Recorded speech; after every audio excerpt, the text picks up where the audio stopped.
Heat 5, the penultimate heat. Joe Collett of the Welsh Racing Academy, Peter Mitchell of Blackline, Hayden Morris, Team Inspired, Isaac Small, Glasgow Track Racing Club, Tom White and Noah Woodhouse from the BCC race team. Stocky figure, powerful figure, Woodhouse. And the veteran Pete Mitchell, who would be one of the favourites here to run Hayden Norris very close. There is Woodhouse, and the man behind him with that distinctive beard of his, Peter Mitchell, will really want to progress here and progress with the least degree of discomfort possibly by winning this 5th heat, the penultimate heat in first round qualification in the men's Keirin.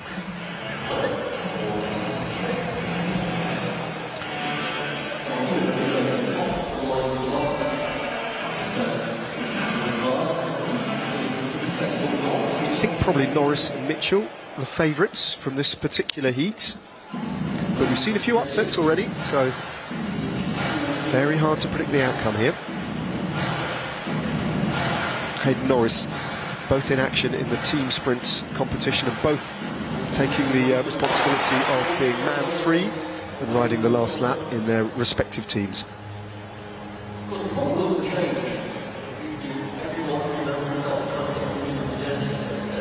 There is Mitchell, just out of the saddle in that black kit with the red helmet.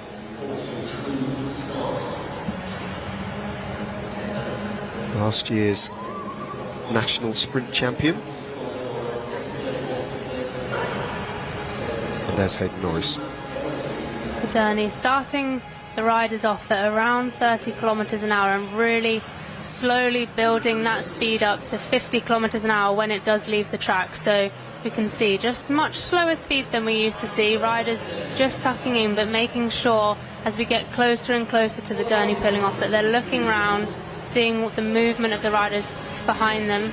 Of course, Tom White on the back there, he's got full view of what is happening in front of him, can see what is going on. A much slighter rider at the back as well, but looking to see what rider is going to start moving up and potentially will follow the wheel of Joseph Collett, the Welsh Racing Academy rider, in front of him, as we can see the gap starting to open up now and who's going to move first. Yeah, Pete Mitchell playing games there. He's letting the gap just grow and he's trying to coax a rider to come through and fill that gap, a rider whose wheel he can use, and he's got a willing accomplice there who responds to his call, and it's Tom White. And Pete Mitchell gets onto the wheel of Tom White, having almost manoeuvred that rider into first place, but Mitchell finds himself a little bit exposed to the wind with Hayden Norris on his wheel. They take the bell with Mitchell in the front, but Norris is getting all the slipstream on the wheel. Those two favourites now, with Isaac Small of the Glasgow Track Cycling Club still very much in contention. Pete Mitchell holding him off for now. Norris has to make his move here, but Mitchell has the strength to hold them all off. That was a very, very strong ride from Pete Mitchell. Blimey, he goes through by rights. Yeah, absolutely solid there from Pete Mitchell. We've seen how well he's been riding in this competition. He's always riding well at the national championships. It's so clever, isn't it? It's just let that gap grow, and he's looking around saying someone's got to come through, and as soon as he finds that rider, he uses him. Yeah, we see so many times riders in the Keirin getting themselves boxed in, not being able to get out and find space to open up their sprint early enough and letting the race get away from them. So Pete Mitchell leaving himself that rush room and just being able to build on that, get around the rider in front of him and go for that sprint.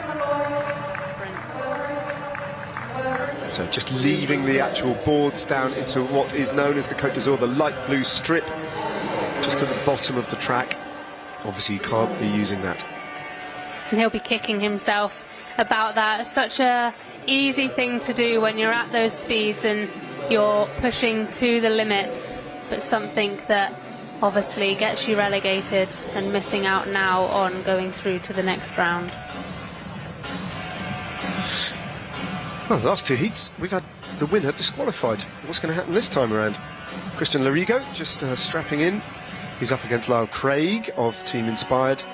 Jonah Jenkins of the, just making his way onto the track now from the Wales Racing Academy. Harry Leeson of Cess Racing, and another good rider, a very strong rider from the Glasgow Track Racing Club, Isaac Small. Watch out for him. He's the bearded man, just taking his place there at the top of the track to be joined by Harry Leeson of Cess Racing, who just slots in there, slightly more slender rider, less heavily built than some of the other sprinters. Lyle Craig, though, much like Marcus Hiley was in the previous heat, would be fancied here to win this repechage heat, but watch out in particular, I think, for Isaac Small.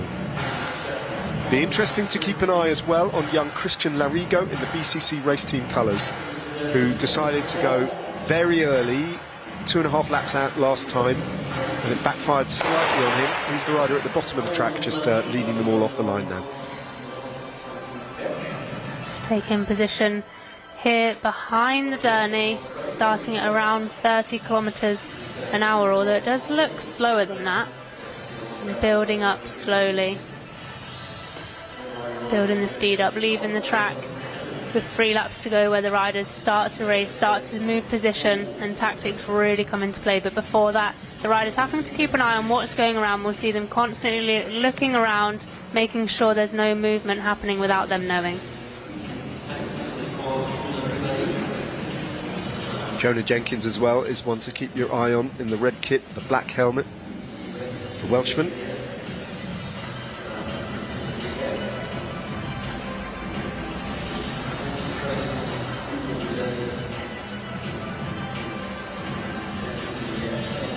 So half a lap remaining before the derny pulls off, and then Larigo finds himself on the front, and I wonder if he might try a similar tactic again. He's looking around, he's got a bit of a gap to Lyle Craig, gets onto the wheel of the derny, and is he going to attack again early? The answer is kind of yes.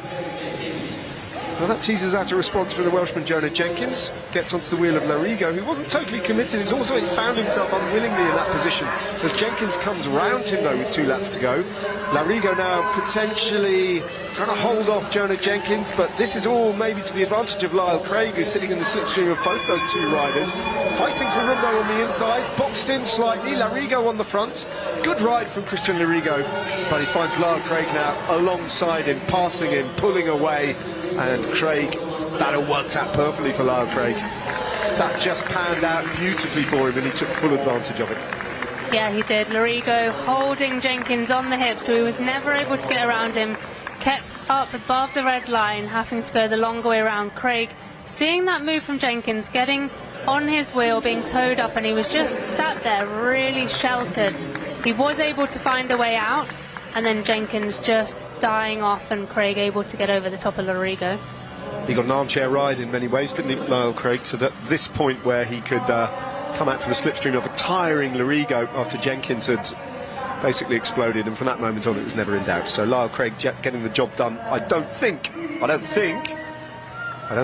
commissaires are going to get involved in that one.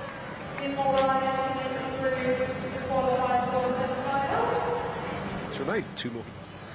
After that, we'll have that final match.